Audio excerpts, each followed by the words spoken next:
Hey up guys, so today's movie I'm going to be discussing is the new dark anti-hero comic book adaptation Morbius, which is from Sony. It's directed by Daniel Espinosa and stars Jared Leto as Michael Morbius, a man who is born with a blood disorder, and in search for a cure, he ends up turning himself into this vampiric superhuman's probably a better word. But yes, it turns him into a bloodthirsty superhuman.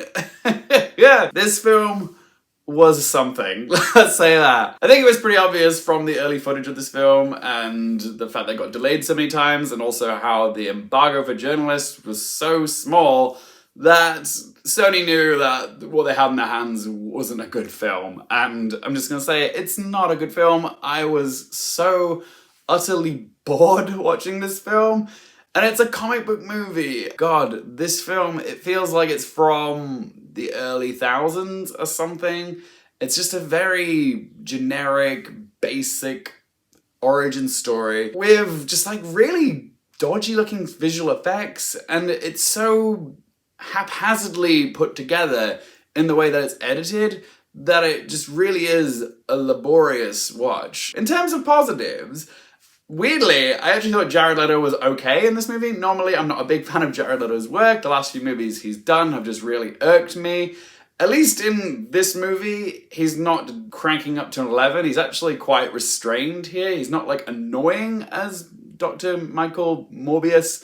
So yeah, he's actually alright in this film, Jared Leto.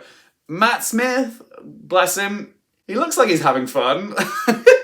Yeah, he's chewing the scenery. The script doesn't do him a whole lot of favors. I just want to point out on IMDb that Michael Keaton is second listed on IMDb, which is nonsense because Michael Keaton isn't in this film. Well, he is in like the big credit scenes, but yeah.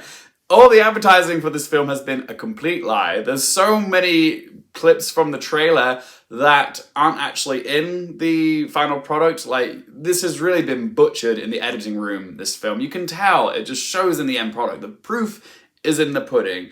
I actually worked as an extra on this movie. I got to Diablo, which is a weird circus skill that I have. But yeah, I was looking forward to hopefully seeing myself in this movie. But my scene's not even in there. This whole sequence that we shot in a park that was doubling for Central Park in London.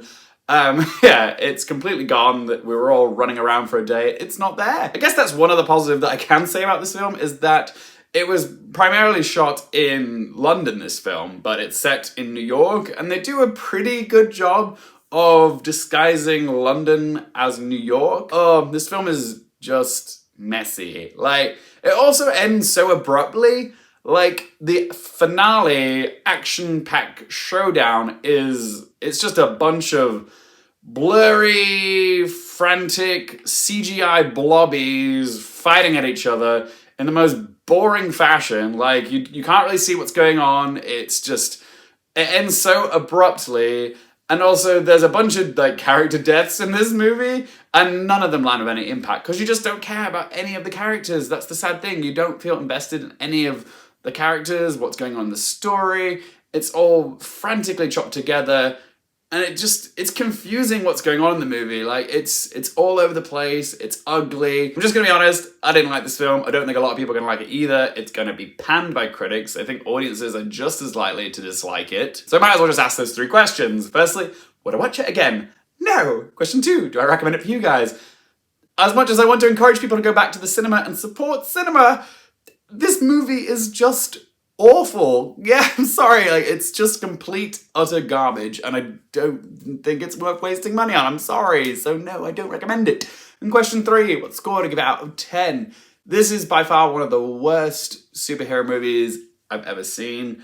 Maybe not as bad as Suicide Squad, which I've just realized Jared Leto's in that as well. Oh yes, there we go. He knows how to pick a project, doesn't he? There's my question for you guys today. Which is worse, Morbius or Suicide Squad? Let me know. I can't think of any redeeming qualities for this film, so I'm gonna give Morbius a score of 2 out of 10. There you go, guys. Those are my thoughts on Morbius. Have you seen it? What did you think of it? Maybe I'd say let me know in the comment section down below. If you enjoyed the video, hit the like button. If you want more movie, TV, and Oscars-related content, don't forget to click subscribe, and if you want to follow me on my socials, Twitter, Instagram, TikTok, it's all in that video description down below. But anyway, thank you so much for watching, guys. For more things related to movies, TV, the Oscars, and popcorn culture, I'm Luke Carefield. See you next time.